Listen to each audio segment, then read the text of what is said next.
Hello everyone, this is Jubair Khan and you are watching Jorabi Nursing online classes. So today I brought for you a very interesting topic, that is gastrointestinal system. So today we will discuss the MCQs about the gastrointestinal system. Before starting that, please, if you have not subscribed my channel, please subscribe it and like my videos and share it. So let us start the topic. So first question is, the nurse is admitting a client diagnosed with regional enteritis, Crohn disease. Which data would the nurse expect the client to exhibit? So options are, the client has 10 to 20 loose stools a day, the client has left lower quadrant pain and low grade fever, the client complains of abdominal pain when eating, the client has increased abdominal girth. So question is from Crohn disease. So options, first we should eliminate the options, then we will directly reach to the correct answer. So first option is saying 10 to 20 loose stool. So 10 to 20 loose stool, it won't be there in Crohn disease. It is a characteristic feature of ulcerative colitis. So first option will be wrong. Now coming to second option, the client has left lower quadrant pain and low grade fever. So fever, it may be there, but left lower quadrant, it is saying left lower quadrant. So we know mainly Crohn disease will be in the ileum or ascending colon, terminal ileum or ascending colon, that it is present in the right side of the body. So it won't be the correct answer. If right would have written here, then it will be the right. So second is also wrong. Now coming to third option, the client complains of abdominal pain when eating. So why it will be pain? Because whenever Crohn disease is there, it will destroy the mucosa. When it will destroy the mucosa, it will lead to the ulcer formation, because peristalsis movements are increased. So because of peristalsis movements, that mucosa has ruptured, so it will lead to the ulcer formation. When ulcer has occurred, whenever you are eating something, then you will feel pain, like in gastric ulcer. After half an hour you will feel pain. In same Crohn disease also, whenever you are eating, after eating you will feel abdominal pain. So third option is correct. Now coming to fourth option, the client has increased abdominal girth. So it is unrelated with the Crohn disease, because abdominal girth, when it will increase in the ascites.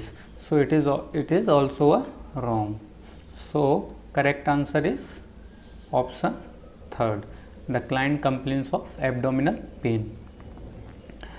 Now move to second question. Now second question is, the client is diagnosed with an acute exacerbation of regional enteritis, Crohn disease, is prescribed total parenteral nutrition. Which intervention should the nurse implement? So options are, insert a 18 gauge needle in the client's forearm, monitor the client's urine for ketones, check the TPN bag with the prescription, encourage the client to eat a low residue diet. So again question is from Crohn disease. So whenever Crohn disease or ulcerative colitis is there, we used to provide TPN, total parenteral nutrition. Why? Because we need to keep the GI tract in rest.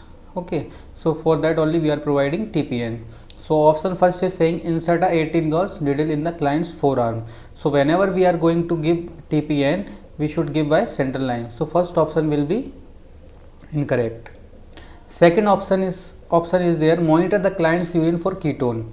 So like if clients is on TPN, we need to check the serum glucose level. So second option is also incorrect, sorry. And third option, check the TPN bag with the prescription.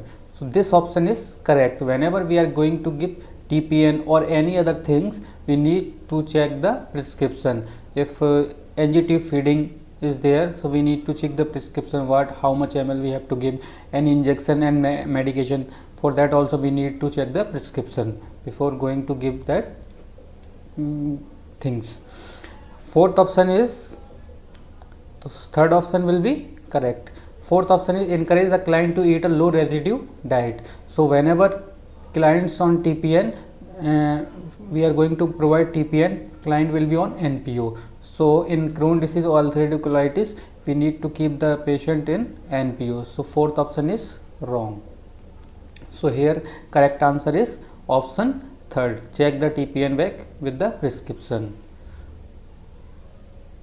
Now move on to the third question. Third question is the client diagnosed with ulcerative colitis is 3 days post-operative creation of an ileostomy. Which information should the nurse discuss with the client? So demonstrate how to perform colostomy irrigation. Explain that the stoma site should be pink and moist. Refer the client to the dietitian to discuss foods on a high fiber diet. Tell the client that with the time an ostomy appliance may not be needed. So question is from ileostomy. Why ileostomy? Because client is diagnosed with ulcerative colitis. So ulcerative colitis comes under inflammatory bowel disease. So ileostomy has been done and 3 days post-operative. So options are there. Demonstrate how to perform colostomy irrigation. So it is ileostomy. So for ileostomy no need of any irrigation because already stool will be in the liquid form. So first option is wrong. Second option, explain that the stoma should be pink and moist. So we know the normal color of stoma, how it should be. It should be brick red or pink and moist. So second option will be the correct. Third option, refers the client to the dietitian to discuss foods on a high fiber diet. So whenever ileostomy has been done, we should not give the high fiber diet. Why? Because already stool will be in the liquid form. So we should not give the high fiber diet. Okay. Then fourth option is tell the client that with time an ostomy appliance may not be needed. So this option is also wrong. Why? Because whenever ostomy has been done, appliances, all colostomy bags and all, we have needed that. So fourth option is also wrong. So here correct answer will be the explain that the stoma site should be pink and moist. Now let's move on the fourth question. Fourth question is the client is diagnosed with acute exacerbation of inflammatory bowel disease. Which statement indicates that client needs more discharge teaching? First option is when I quit taking my prednisone, I will taper it off slowly. Second option is I will not drink any caffeinated or alcoholic beverage. I am going to call the Ileitis and Colitis Foundation. I am so glad I can eat anything I want because I am not NPO. So again inflammatory bowel disease. So which statement the client needs more discharge teaching? So what is the statement? So again we have to teach the client. So first option he is saying prednisone, that is prednisolone. So I will quit, when I quit taking my prednisone, I will taper it off slowly. Whenever patient is on corticosteroids, he should not leave the that particular drugs directly. It will be slowly taper it off. Then so for first option is correct only. So second option is I will not drink any caffeinated or alcoholic beverage. This is also correct. So no need for any further teaching for this second option. Third option is I am going to call the Ileitis and Colitis Foundation. This is also correct. So fourth option is I am so glad I can eat anything I want because I am not NPO. So this option will be the wrong here. So for this option only we need to teach the client. We need to teach the client about he cannot eat anything, whatever it is, if he is on NPO or not. Patient is having inflammatory bowel disease, so he cannot eat anything. So here will be right answer will be the option fourth. Option fourth will be the right answer. I am so glad I can eat anything I want because I am not NPO. So we need to teach the client about the eating pattern. Now move on to the fifth question.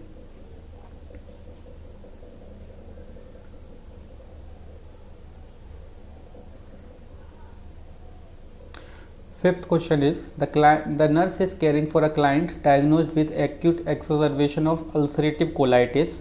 Which priority intervention should the nurse implement? Ensure a privacy when the client is having bowel movement. Provide perineal care to help excoriation of client's buttocks. Allow the client to ventilate feelings to powerless over disease process. Instruct the unlicensed assisted personnel UAP to obtain the client's weight daily. So here again question is from ulcerative colitis. So whenever ulcerative colitis is there, so first option is saying ensure privacy when client is having bowel movement. Okay, this is okay, but here it is asking priority interventions.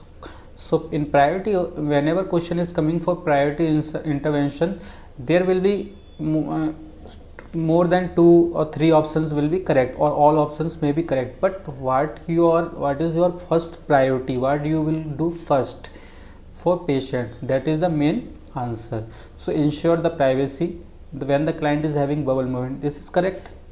Second, provide perineal care to help excoriation of client's buttocks, this is also correct. Allow the client to ventilate feelings of powerless over disease process, this also correct. Instruct the UAP to obtain client's weight daily. So it is not needed when patient is having ascites and all, so there it will be needed. Or if patient is on TPN and all, so it may be needed. So all here four options are correct only, but what will be the priority intervention for the patient? So here will be the priority intervention will be the provide perineal care to help excoriation of the client's buttocks. Why? When patient is on ulcerative colitis, patient will be having 10 to 20 times loose stools. So when 10 to 20 times loose stools will be there, it will be that perineal area will have some rupture, so we need to give the perineal care. Okay, so here second option is correct. Now going to the sixth question. The question number 6 is said, the nurse is caring for a client diagnosed with an acute exacerbation of ulcerative colitis. Which data would the warrant immediate intervention by the nurse? So ulcerative colitis is there. So in ulcerative colitis, what it will happen? Loose stools will be there. More than 10 to 20 times loose stools will be there. So what are the options? So client's serum potassium level is 4.2 milliequivalent per liter. Second option, the client's serum sodium level is 138 milliequivalent per liter.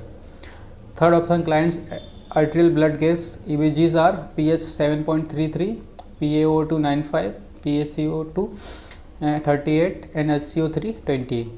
Fourth option is the client's hemoglobin and hematocrit level is 12 by 40%. So here potassium level is in normal range. What is the normal range of potassium? 3.5 to 5 milliequivalent per liter. So it is normal only. So this is wrong option. Second, serum sodium also in normal range. Third is ABG. ABG is in, so when we know ulcerative colitis is there, so diarrhea will be there. Whenever diarrhea is there, it will lead to the metabolic acidosis.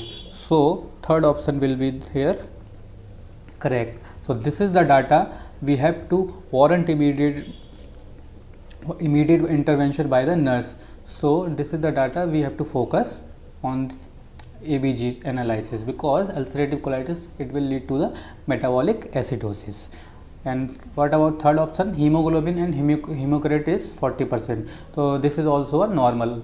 So here first correct answer is the client's ABGs are PS and pH, PaCO2 and SO3 we have to monitor whether it is metabolic acidosis or not. So whenever ulcerative colitis is there, it will lead to the metabolic acidosis. So whenever diarrhea is there, it will lead to the metabolic acidosis, or whenever vomiting is there, it will lead to the metabolic alkalosis. So third option is correct. Now move on to the question number 7. Question number 7 is, the nurse is preparing to hang the third bag of TPN for the client diagnosed with an acute exacerbation of regional enteritis, Crohn's disease. The third bag is not ready and the second bag is empty. Which action should the nurse implement? Okay, so Crohn's disease patient is diagnosed with the Crohn's disease. So we need to give the another TPN bag. So third TPN bag is not ready, second bag is emptied. Second bag is there, that is emptied, and third bag is not ready. So what action should the nurse implement? What nurse will do? So first option is hang dextrose 10% at the same rate as the TPN. Second is administer normal saline at keep open vein rate. Third is stop the TPN and wait for the third bag to come to the unit. And fourth option is notify the SCP of the situation. So whenever TPN is finished and another TPN bag is not ready, so we need to provide what? Dextrose. What dextrose? 10% dextrose at the same rate whatever TPN was going on. Why? Because if TPN bag is not ready, patient may go for hypoglycemia. So prevent that hypoglycemia, we should provide the what? Dextrose 10%. Okay. Administer normal saline capid vein at keep open vein rate. This is wrong. No need to give NS. Stop TPN, wait for third bag. We cannot do like this. For notify the SCP of situation. Why we need to unnecessarily notify the SCP? This is also wrong. So what we have to do? We have to hang the 10% dextrose and the same rates as the TPN. We should keep the rate whatever TPN rates it was provided, like same rate only we should provide 10% dextrose. So here option first is correct. Now move on to the 8th question number 8. So now question number 8 is, the client diagnosed with an acute exacerbation of ulcerative colitis is admitted to the medical unit. Which SCP ordered would the nurse question? So ulcerative colitis is there. What order nurse should the question? So prepare the client for colonoscopy in the morning. Administer Lomital and antidiarrheal once after each loose stool up to 8 in 24 hours. Total parenteral nutrition at 83 ml per hour via a subclavian line. Fourth option is administer the steroid Solucortef intravenous piggyback every 12 hours. So we know whenever ulcerative colitis is there, loose stools will be there, diarrhea will be there, more than 10 to 20 times diarrhea will be there. So again when patient is going on having stools, so that mucosa will be ruptured, already that colon part will be ruptured. So we need to restrict any invasive procedure into the colon. So here the nurse should ask the question about the colonoscopy, because we no need to do any invasive procedure in the colon. So here right answer will be the prepare the client for colonoscopy in the morning. Now coming to second and third and fourth. So antidiarrheal drug we should provide. Total parenteral nutrition it is right. Administer of steroid also we need to give. So these three options are correct, and one option is not correct. Not correct means nurse should ask the question about colonoscopy, because we no need to do any invasive procedure in the colon. Okay. So now coming to question number 9. Question number 9 is, the client in the clinics tells the nurse that he has been experiencing heartburn. Which intervention should the nurse implement first? So client is having heartburn. So options are: measure the client's abdominal girth, schedule the clients for gastrointestinal x-rays, determine an elevating and aggregating factors, perform an electrocardiogram. So client is having heartburn. So whenever client is saying something, first we need to assess, we need to go with the nursing process. So in nursing process, what is our first step? Our first step is the assessment. So measure the client's abdominal girth, so it is also a part of assessment. Second is schedule the clients for gastrointestinal, this is a implement.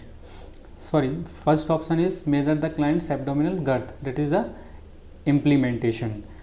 Determine the elevating and aggravating factors, this is the part of assessment.